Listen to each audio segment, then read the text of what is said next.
Vida, minha gente, se nós não tivermos a sabedoria necessária, nós vamos viver a vida sempre esquecendo de que ela é processual, querendo apenas o resultado das coisas. E não é assim. Se eu não me alegrar no processo, a felicidade não será possível para mim.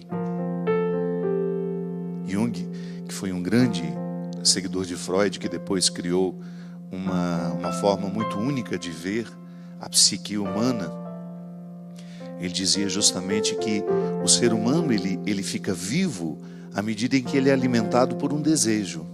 Se a gente não deseja, se a gente para de desejar, a gente aos poucos vai morrendo. Sim, porque para ele o desejo é um elan vital que nos mantém vivos. É aquele movimento interior que faz com que a gente tenha disposição de acordar todos os dias, de ir trabalhar, de ir viver, de fazer o que a gente precisa fazer, porque um desejo nos alimenta. Jung dizia que quando nós vivemos a satisfação do desejo, pode haver até uma certa frustração. Aí a gente vai descobrir que o melhor do desejo era construí-lo, e nem tanto a sua realização. É daí que nasce aquele ditado popular que o melhor da festa é esperar por ela.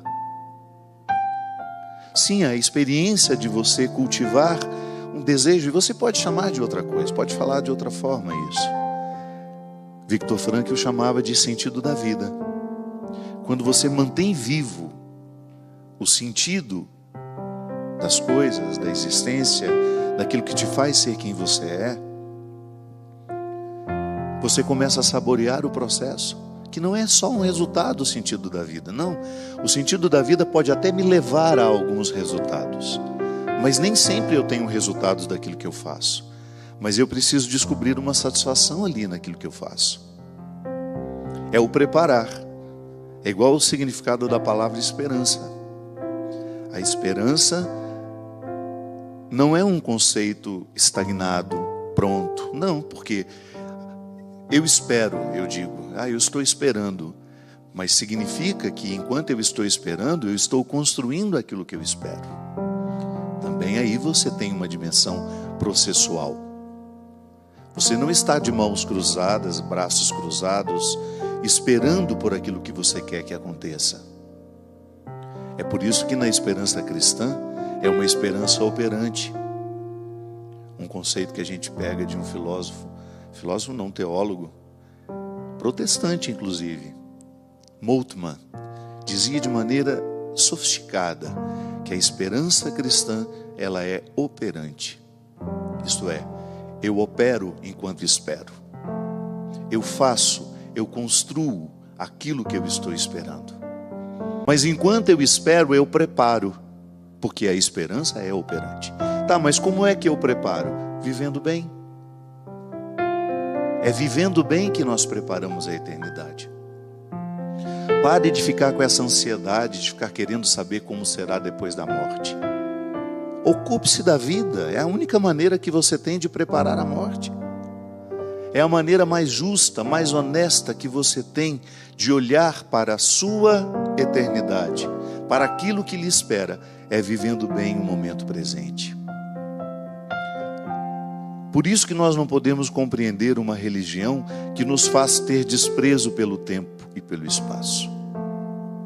Durante muito tempo, vigoraram algumas espiritualidades que ensinavam as pessoas a ter desprezo pelo mundo. Não faz sentido, minha gente.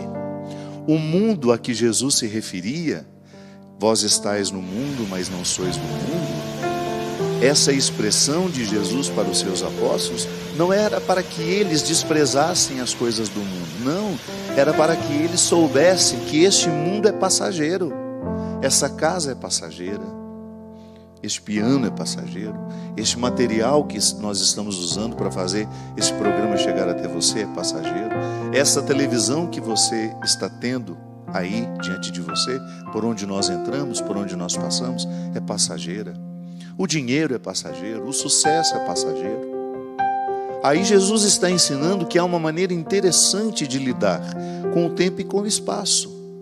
Tá bom, eu tenho, mas eu não vou me apegar àquilo que tenho, porque tudo isso passa. É igual o apego às pessoas. Eu sei que é muito difícil a gente perder alguém, mas o nosso excesso de sofrimento na perda está justamente em não aprendizado. Nós não aprendemos que as pessoas também serão passageiras na nossa vida. A gente pode até saber, mas a gente não aprendeu. É igual a música. A lição nós sabemos de cor, só nos resta aprender. Sim, tem muita coisa que nós sabemos de cor, mas ainda não aprendemos. Pode ser que se a gente tivesse sido educados desde pequenos a compreender a morte como um processo natural na nossa vida, nós teríamos menos dificuldade no momento em que ela acontecesse ao nosso lado. Mas às vezes a falta de espiritualidade, a falta de vida interior, nos faz a gente ficar apegados demais à matéria e às pessoas. Pois é, são as nossas dificuldades, porque somos ocidentais. Somos apegados demais ao tempo, ao espaço, e queremos compreender a eternidade a partir do limite que nós temos. Eu, como professor de escatologia, eu tinha que falar tudo aquilo que a igreja diz sobre céu, inferno, purgatório.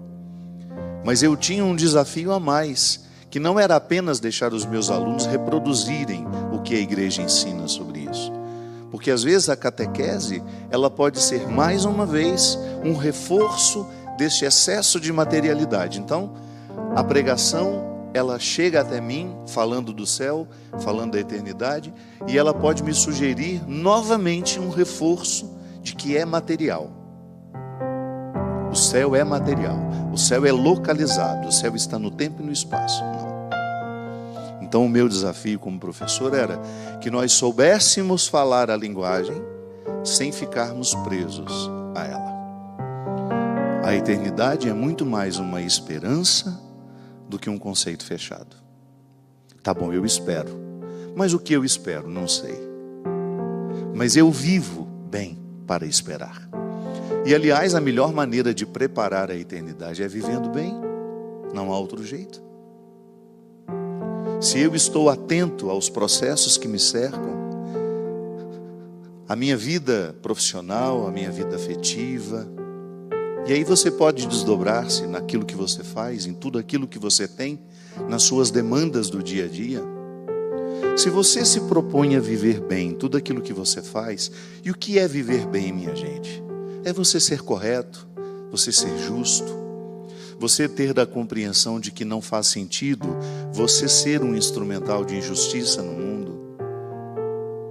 Como nós tivemos na semana passada, aquele massacre de 2 rapazes, um de 17 anos, o outro de 25. Pensar que esses 2 rapazes escolheram terminar as suas vidas destruindo outras vidas. Isso aconteceu da noite para o dia? Não. Porque isso vai aos poucos sendo semeado dentro de nós. Nós desconhecemos a história pessoal deles, por isso nem cabe julgamento. Você pode até ficar indignado, você pode pensar, meu Deus, como uma pessoa é capaz de fazer isso? Sim, pode ser que você também fosse capaz de fazer a mesma coisa se você tivesse passado pelos mesmos caminhos que eles passaram. Não estou justificando ninguém, estou apenas alertando para a necessidade que nós precisamos ter de perceber as coisas com mais amplitude. Comece, por exemplo, a permitir o ódio morar dentro de você. Comece a permitir a vingança ficar alojada dentro de você. Permita que a vingança, que o ódio, que o rancor comecem a dar ordens às suas atitudes. Sim, porque as minhas atitudes, elas são todas ordenadas por aquilo que sinto e penso. Ou você acha que a sua atitude está deslocada? Não, ela é sempre um fruto do que você pensou e sentiu. E faz tudo dentro do mesmo lugar. É dentro do cérebro que tudo isso acontece. É na mente. Às vezes a gente usa o coração, né, para simbolizar o amor, o sentimento. Sim, não tem problema você simbolizar. Mas é aqui que tudo acontece. Pensamento e sentimento. São eles que dão ordem às minhas atitudes. Tudo aquilo que sai de mim como uma atitude, como um gesto, é fruto do meu pensamento e do meu sentimento. E é por isso que eu preciso ter um cuidado imenso com aquilo que eu penso, com aquilo que eu sinto e, consequentemente, com aquilo que eu falo. Porque a fala é justamente a expressão do que você está sentindo e pensando. Se eu não cuido, minha gente, daquilo que eu penso, se de repente eu começo a alimentar, está aqui o João Paulo, boa noite João Paulo, obrigado pela sua presença. Se de repente o João Paulo faz parte da minha ambiência afetiva, eu convivo com ele, e eu começo a alimentar dentro de mim um ódio pelo João Paulo, às vezes sem motivo, e você sabe que isso é possível.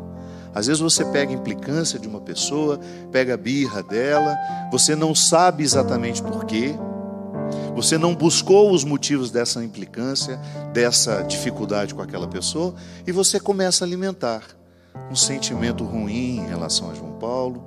Eu começo a alimentar o meu pensamento: nossa, eu gostaria tanto que João Paulo, que ele fosse mandado embora do serviço dele, que não desse certo. Fico sabendo que ele está batalhando por uma coisa, eu ali, no silêncio do meu coração, fico pensando que eu ficaria muito feliz que aquilo desse errado. Eu tenho certeza que eu estou falando aqui e você está se identificando com o que eu falo. Sabe por quê? Porque nós somos todos iguais.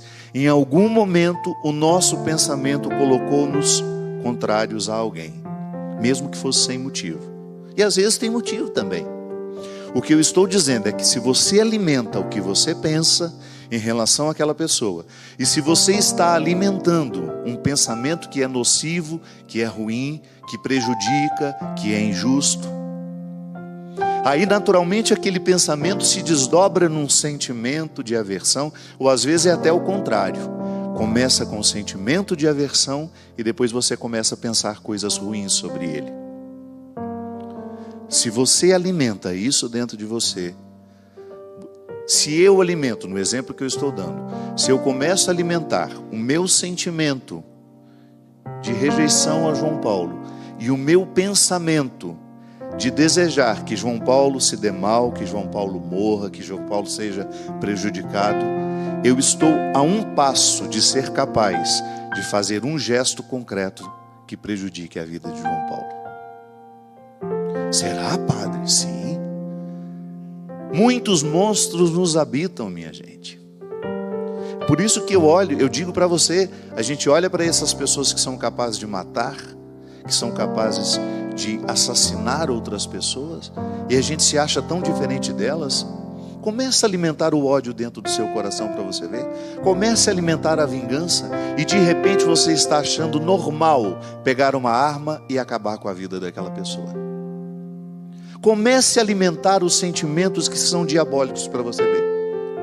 Um prazo, sei lá de quanto tempo, 2, 3, 4, 5 meses, às vezes um ano, você será capaz sim de tirar a vida daquela pessoa. Por quê? Porque o diabo se alojou no seu pensamento e no seu sentimento. E é por isso que a palavra, às vezes ela é tão enganosa. Às vezes uma pessoa fala uma coisa para você, uma palavra que expressa bondade, mas a palavra já está a serviço, ela já é ardilosa, ela já tenta lhe enganar, porque ela já está a serviço de um pensamento maldoso e de um sentimento maldoso. Eu sempre digo isso: dá tréguas aos seus sentimentos e aos seus pensamentos, e o diabo faz parte da sua vida, começa a fazer parte da sua vida. Aquela história de possessão demoníaca, eu nunca vi aquilo que aparece nos filmes, nunca vi. Agora eu vejo o diabo alojado na mente de muitas pessoas, o tempo todo, que estão articulando maldade, não têm o mínimo de responsabilidade com os outros, são desonestas, são injustas. Ali sim o diabólico está tendo espaço para agir no mundo, através daquela pessoa. Então vamos só recapitular. A minha atitude é um fruto do que eu penso e do que eu sinto. Se eu estou alimentando pensamentos ruins, injustos, aí você pensa tudo aquilo que é ruim: mentira, infidelidade, maldade. Se o meu pensamento está nutrindo isso dentro de mim, ele está então julgando sentimentos também ruins, que vai me colocar numa oposição, que vão me colocar numa oposição em relação às outras pessoas. E sem perceber eu me torno um instrumento do mal. Volto a dizer, estou falando aqui e você está pensando, claro, é bom assim. O programa só tem sentido se ele nos faz pensar. Eu tenho certeza que você já identificou isso em você, ou então naquela pessoa maldosa lá do seu trabalho, que está sempre articulando contra outras pessoas, ou aquela pessoa que se tornou uma habitação da desonestidade. Ela é capaz de qualquer coisa para manter os seus interesses. Ela é capaz de passar por cima do outro. Ela é capaz de causar um prejuízo e nem fica preocupado. Dá o calote aqui, dá um calote ali. Engana um aqui, engana um outro ali. Isso é possessão demoníaca. Porque nós não nascemos para isso. Mas em algum momento da vida, seja lá no nosso processo formativo, na primeira infância, quando nós somos tão frágeis, quando nós não somos capazes de refletir sobre os nossos pensamentos e sobre os nossos sentimentos, porque a gente ainda não sabe nem o que é certo, o que é errado, se não existe alguém ali para nos ajudar a purificar o que nós estamos sentindo e pensando, com frases muito práticas: meu filho, isso não pode, porque a criança, minha gente, ela não esconde o que ela pensa e o que ela sente. Tanto é que em muitos momentos, quantas vezes uma criança de 3, 4 anos fala: eu vou matar você. Grita isso para a mãe, porque está sendo contrariada. A gente pode pensar: mas isso é tão inocente, é coisa de uma criança. Sim, se não há uma correção ali naquele momento, carinhosa, amorosa, meu filho, nunca mais diga isso, porque é muito feio matar alguém. Para que ela possa começar a entender, para que aquela linguagem não crie dentro dela uma disposição ao pensamento futuro e ao sentimento futuro, que quando alguém me contrariar, é justo eu poder matá-la. Eu posso matar. Se a gente não tem uma pessoa nos orientando, minha gente, seja pai, seja mãe, seja avó, avô, tio, irmão, vizinho, se nós não tivermos na fase em que nós não temos este filtro do certo e do errado, se nós não temos alguém para nos ajudar a entender o que a gente sente, o que a gente pensa, nós nos tornamos futuros assassinos. Nós seremos, em potencial, aqueles que invadiram a escola e exterminou todo mundo. Quando é que começou aquele crime? Naquele dia, num dia anterior? A justiça já chegou à conclusão de que foi um crime premeditado. Sim, mas uma semana antes, 2 meses antes, não. Aquilo ali começou na infância daqueles meninos, quando o essencial foi negado a eles. O essencial, quando nos é negado, minha gente, deixa um buraco imenso. Uma criança não nasce para ser bandido. Ela não nasceu para dar errado.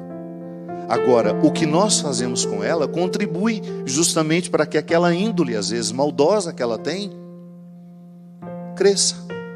Porque quem pode dizer que nós também não temos essas índoles dentro de nós? Temos. Descuide de você para você ver o monstro que você se torna. Eu sempre digo isso. Nós que somos religiosos, nós que vivemos uma experiência de Deus, porque publicamente dizemos isso aos outros.